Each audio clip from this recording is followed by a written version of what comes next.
Voilà, deuxième invité, le second de la journée, cette matinale. Oui. Achille Kabongo, bonjour. Bonjour. La Radio 50 s'annonce cette Oui. semaine. Nous serons en clair, comme on dit. Oui. Ça En vous FM, arrange? en modulation de fréquence. Oui, modulation de fréquence. Oui. Hein? Ça m'arrange beaucoup. FM. FM, oui. Il y en a qui disent fait mal. Nous, dans la culture, nous, on a beaucoup plus grandi avec la radio qu'avec la télévision. C'est la radio qu'on regarde et ça vous surprend? La radio qu'on regarde. Qu'on regarde. Vous voyez la radio. On voit la radio, mais... On l'entend et puis on regarde. Mais nous, on a beaucoup plus grandi avec la radio qu'avec la télé. On écoute beaucoup plus qu'on voit. C'est vrai. Ouais. Voilà. Achille, le virus d'Ebola n'a pas de frontières. Oui. Il se fait transporter aux États-Unis. Oui. Le pays, c'est... Il y en a qui disent la superpuissance. La superpuissance. Et ça détrône votre analyse selon laquelle ça a été fabriqué, monté dans les labos en Occident et envoyé en Afrique. Est-ce que vous n'êtes pas un peu mal en point écoutez, par rapport à vos analyses de la formation? J'ai tout simplement dit, en constatant que ce Libérien est parvenu à passer aux États-Unis, tout en étant dans une période d'incubation, on n'a pas pu détecter au Texas un très grand hôpital. On est sous contrôle d'une spécialiste, on l'a envoyé dans les installations. L'Institut congolais d'études stratégiques n'est pas n'importe quel institut. Et nous sommes respectés, je défends le rang. Et nous disons à l'Institut congolais d'études stratégiques que c'est le retour à la case de départ, tout simplement. Et nous demandons à la population congolaise et aux autorités que nous suivent de concentrer beaucoup plus leur attention sur ce qu'on appelle les laboratoires pathogènes de classe 4. C'est-à-dire ces laboratoires qui manipulent des agents infectieux d'une dangerosité extrême. Il y a 26 laboratoires pathogènes de classe 4 disséminés à travers le monde. Et c'est les États-Unis qui détiennent le plus grand nombre de laboratoires pathogènes de classe 4. En Afrique, il n'y a que 2 laboratoires pathogènes de classe 4. Le laboratoire qui est à Djobourg et le laboratoire de Franceville, qui peuvent contrôler des cas d'épidémie. Regardez, lorsque l'épidémie s'est déclenchée en République démocratique du Congo, le ministre de la Santé, Kabange, a été obligé de prendre les prélèvements et d'obtenir confirmation à Franceville. Mais pour le moment, ça se fait sur place. Écoutez, c'est un laboratoire pathogène de classe 4. Ce que je demande au gouvernement, c'est de transformer l'INRB, de financer, de transformer notre INRB en laboratoire pathogène de classe 4 parce qu'il ne manque pas de spécialistes. Alors, il y a un débat qui s'est déroulé toute la semaine passée sur le blog.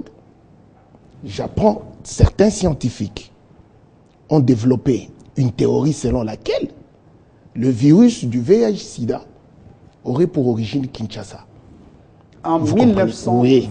En 1920. Qu'est-ce qui se cache? Il a été découvert à Kinshasa en 1920. Derrière cette recherche. Et il s'est propagé en République démocratique du Congo en suivant la voie ferrée. Parce que lorsque vous regardez, Kinshasa est relié au sud-ouest, au sud-est de la République démocratique du Congo par la voie ferrée. Il y a cette voie ferrée qui quitte Lubumbashi et qui arrive à Ilebo, qu'on appelle Port-Franqui.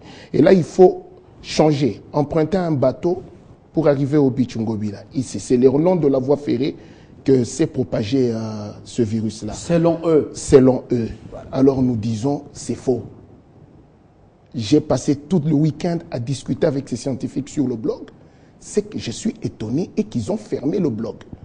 Alors je dis ceci. Pourquoi ont-ils fermé les blogs? Pourquoi ont-ils fermé les blogs? Parce que nous avons commencé à leur envoyer des informations que nous avions récupérées sur le site Wikileaks de Julian Assange, qui démontre ceci. Écoutez, c'est la première fois en direct sur Télé 50, j'ose le dire, le docteur Boyd Grave, un noir américain. Selon Wikileaks. Oui, selon Wikileaks, a dit ceci.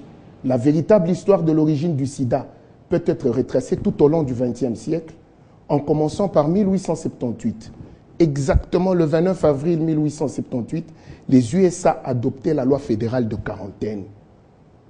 Et on développait des laboratoires et on demandait au docteur Joseph Kinyoun de s'occuper de ces laboratoires-là. 10 ans plus tard, en 1889, les USA ont identifié ce qu'on appelle les mycoplasmes. Alors rapidement, je m'en vais vous expliquer ce que c'est. Naturellement, il y a des bactéries qui sont pathogènes, mais qui sont dépourvus de parois cellulaires. Vous comprenez? Dieu a créé ça comme ça, naturellement. Alors, qu'est-ce que les laboratoires pathogènes des classes 4 ont fait? Ils ont commencé à manipuler les mycoplasmes et à transposer des gènes de certains mycoplasmes à d'autres. En manipulant ces gènes, ils ont créé le premier mycoplasme de laboratoire. Je pense qu'il y a une spécialiste dans ce plateau, elle entend. C'est le Mycoplasma laboratorium. Vous comprenez? Ils ont combiné plusieurs chromosomes dans ce Mycoplasma laboratorium pour le lier autour d'un chromosome artificiel bactérien. Ça, c'est le Congo, l'Institut congolais d'études stratégiques. Ils ont fabriqué un chromosome artificiel bactérien en laboratoire. Ce qui fait que toutes les épidémies que vous voyez actuellement, Fabien, ont comme soubassement ces mycoplasmes-là. Je vous explique clairement. La lèpre a toujours existé. Les diarrhées ont toujours existé. La salmonellose a toujours existé. Les maladies à base de microbes et de virus ont toujours existé. Mais la différence avec les virus que nous connaissons actuellement... Quel virus? C'est-à-dire Ebola, virus de Marburg au départ, qui est maintenant Ebola, VIH-Sida et autres. La différence, c'est que la morosité ou le caractère pathogène de ces maladies a été multiplié de 35% à 100%. Et là, que nous ne sommes pas d'accord avec les laboratoires pathogènes des classes 4, surtout le fameux Centre de Control of Disease d'Atlanta aux États-Unis, c'est d'avoir développé des recherches pour traverser le Rubicon. Ils ont franchi la ligne rouge, comme on dit. Le fait d'avoir manipulé les mycoplasmes et d'avoir augmenté la virulence de ces épidémies pour aller les exposer même au rayon à la radioactivité. C'est-à-dire, il y a une souche d'Ebola. Si vous la contractez, même si vous passez à travers la radioactivité, elle résiste. Là, nous disons non. C'est très grave. Et maintenant, si je suis l'historique, pour un peu situer, 10 ans plus tard, en 1889, les États-Unis ont utilisé les mycoplasmes pour provoquer les épidémies chez les bovins. Ce qu'on appelle la vache folle. Alors, voyant le succès de ces recherches, les Américains ont commencé à travailler sur la lèpre. Et ce qui est grave, c'est que Julian Assange dit que les recherches ont été ordonnées par le Congrès américain. En 1902, les États-Unis identifient les maladies d'origine ethnique. Pendant que nous, on cherche à manger notre foufou, prendre en 1902, un verre de bière, aller dormir. Ils ont identifié les maladies d'origine ethnique. Vous savez qu'il y a certaines maladies qui sont que chez les Noirs. Quand vous prenez par exemple la drépanocytose, ces maladies sont chez les Noirs, pas chez les Blancs. Ils ont identifié ces maladies, ils ont travaillé ces maladies, ils ont augmenté la virulence de ces maladies. En 1904, les États-Unis ont utilisé les mycoplasmes pour provoquer les épidémies chez les chevaux. 1910, les États-Unis utilisent les mycoplasmes pour créer les épidémies chez les volailles. Et en 1917, les États-Unis découvrent la grippe aviaire. La biologiste peut vous confirmer que contre les virus de la grippe aviaire, contre les mycoplasmes du virus de la grippe aviaire, les primates humains n'ont aucune immunité acquise. Nous n'avons pas d'immunité contre le SRAS, naturellement, parce que les mycoplasmes ont été travaillés en laboratoire. C'est-à-dire, qu'est-ce que les laboratoires pathogènes des classes 4 ont fait sous l'impulsion des États-Unis d'Amérique? Ils ont manipulé les mycoplasmes et ils ont trouvé quoi? Un système pour amener le système immunitaire de l'être humain à s'autodétruire. C'est ce qu'on appelle l'immunodéficience. L'immunodéficience, ce n'est pas que il y a un dysfonctionnement. Tant que nous, chercheurs à l'Institut congolais d'analyse stratégique, nous entendons ça, ce n'est pas un dysfonctionnement immunitaire. Il y a un système développé dans le laboratoire qui amène les défenses naturellement, c'est-à-dire tel que vous êtes là, Fabien, on peut pousser vos défenses organiques à s'autodétruire. Et là, c'est une découverte terrible du XXe siècle. Ce sont ces mycoplasmes-là. Alors, on les manipule. Et aujourd'hui, il y a un débat. Y a-t-il un lien entre le VIH et le sida? il y a un débat. Par exemple, les chercheurs qui sont là, ils disent ceci. Nous avons rassemblé les pièces du puzzle pour établir où et quand le virus était passé de son réservoir animal pour passer à l'homme. C'est Martine Peters qui le dit. Elle est virologue dans l'unité multidisciplinaire UMI 233 de l'Institut de recherche pour le développement. Elle précise ceci. Ce passage du singe à l'homme s'était sans doute produit à plusieurs reprises sans qu'une épidémie ne se déclenche. Alors là, nous nous disons ceci. Pouvez-vous avoir un problème immunitaire, c'est-à-dire contracter le VIH, rester déficient sur le plan immunitaire et ne pas développer le sida? Et alors, en poussant très loin les recherches, nous sommes tombés sur l'attitude du professeur David Ratznick, qui était le conseiller en épidémiologie du président Thabo Mbeki, sous le mandat de Thabo Mbeki. Et vous savez qu'il y avait une trop grande infection, vous comprenez, en Afrique du Sud du sida. Mais je suis étonné que le professeur David Ratznick a demandé au président Thabo Mbeki de prendre une décision d'interdire le dépistage au VIH et de ne pas distribuer des antirétroviraux. Pour quelle raison? Selon lui, selon le professeur, il trouvait que le problème du sida résidait à ce niveau-là. On peut être séropositif, mais ne pas avoir le sida. Pour lui, d'après lui.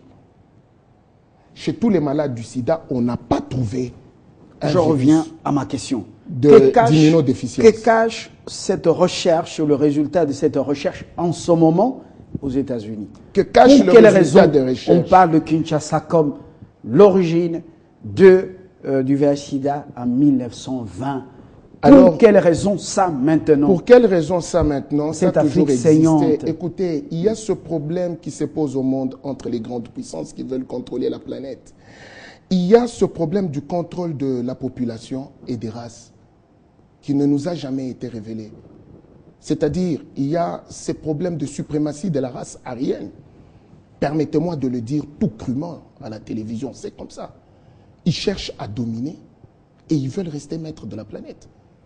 Imaginez-vous qu'en Afrique du Sud, le laboratoire pathogène de classe 4, du temps de l'apartheid, a créé un virus spécifique qui ne tue que les Noirs. Il y a des virus comme ça qui ont été créés en Afrique du Sud. À la fin du système d'apartheid, Madiba a dû négocier. Mandela a négocié pour la destruction de ces réservoirs de virus. Mais qu'est-ce que Julian Assange nous dit sur Wikileaks? Il nous dit que non, le stock de tous ces virus-là avait été racheté par les États-Unis. Dans quel but? Nous nous demandons. Quels sont ces virus? Et tout ça, c'est caché aux oiseaux de la basse-cour. Mais c'est ça le problème. Une affaire de... Alors nous disons, dans des cercles il y a restreints. une spécialiste sur ce plateau, elle peut demander, nous acceptons la contradiction, un jour de venir dans Télématin et contredire ce que je dis, si elle peut contredire. Je vais organiser nous disons ceci, un débat. L'accumulation graduelle des connaissances par la race noire a fait que les esprits les plus simples voient clair et rejettent les prétentions des minorités à des supériorités héréditaires. Nous disons que lorsque vous êtes en présence d'un virus, il faut toujours se demander, est-ce un virus naturel ou une arme bactériologique manipulée en laboratoire? C'est la question qu'il faut se poser. Alors, je vais inviter le professeur Nadège et vous-même, oui. On va engager débat, spécialistes et vous-même, chercheurs. On va en parler pour ce matin. Je vous remercie. Vous êtes intéressant. Merci beaucoup. Chaque fois que vous passez, j'ai des réactions dans le public, des SMS, les gens m'appellent. Mais finalement, qu'est-ce qu'ils racontent? Il y en a qui sont pour, il y en a qui sont contre. Malheureusement, ils ne sont pas non, je demanderai aux téléspectateurs de Télé 50 d'avoir toujours l'esprit de vérification. Quand un chercheur parle, il ne faut pas considérer ses paroles comme étant la vérité biblique. On dit que vous êtes vraiment extrémiste, sentimentaliste. Non, je suis plutôt érudit, peut-être pas extrémiste. Voilà. Merci Achille Kabongo. Le peuple, on considère que c'est le plus grand ignorant de l'histoire, mais on dit que la connaissance va augmenter.